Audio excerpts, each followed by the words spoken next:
continue with our conversation, and we were speaking about the SOEs there, let's just then move on to how do we get them in order. I mean, we've spoken about asset prescription.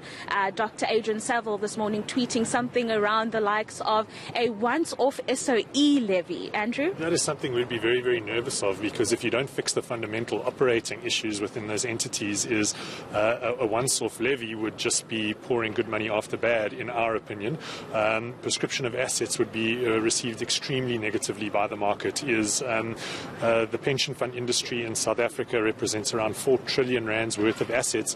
To dip into that as a way of funding the failings of state-owned enterprises for us would be an absolute no-no and would be a very destructive move. It's been done in the past in South Africa many, many years ago, and it wasn't successful. So we would think that that would be negative. They have to deal with the fundamental operating issues in those enterprises first and foremost. Yeah, I see you nodding your head as he responds. The DA has had strong views about asset prescription and the like. I mean, what then would you like to hear from the Minister in terms of getting those SOEs to stop guzzling state cash? Yes, asset prescription would be totally and completely unacceptable. A very regressive move that would be a further handbrake on economic growth. The bottom line is we've got to face some tough questions about whether government should be in these businesses at all. There's no reason for government to be owning an airline, and our government owns 2. Both of them are enormously loss-making and have been paid for by the public for decades, to the tunes of tens of billions. In fact, there's not even a reason for the government to be in the ESCOM generation, in the electricity generation business. There's, electricity generation is done by third parties very successfully and efficiently all over the world. So because this government, the ANC government, has been unwilling to have that discussion, the only solution on the table has always been more and more bailouts. But we're reaching the point where we simply can't afford any more bailouts. We've run out of money, we've run out of debt.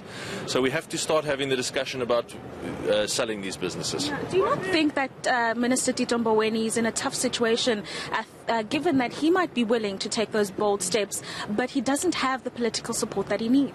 Absolutely. He's got very little room to maneuver, does the minister.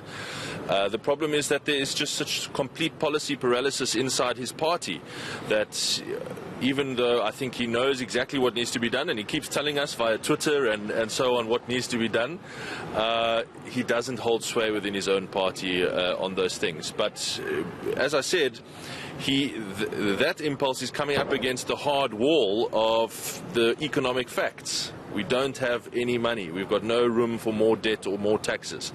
So sooner or later, they've been putting off this conflict for a long time. Sooner or later, it has to come. Unfortunately, we've run out of time then. I think Andrew had some thoughts there, but we'll catch up with those a little bit later. Dan, you see, we got to speak to the Minister, not giving us any indication of the direction that he's going, and of course focusing on the state-owned entities, highlighting the fact that the Minister does not have the support he needs because of a policy paralysis, according to Jordan Lee Lewis of the DA. Yeah, I like how Tito Mboweni answered you there, saying that he was consulting with the Deputy Minister of Finance whether or not he should streamline his budget speech. He didn't want to talk about the content of the budget. Thank you very much, Rofhiwa Madzena. She'll be back in about an hour or so with us, also from the precinct of Parliament.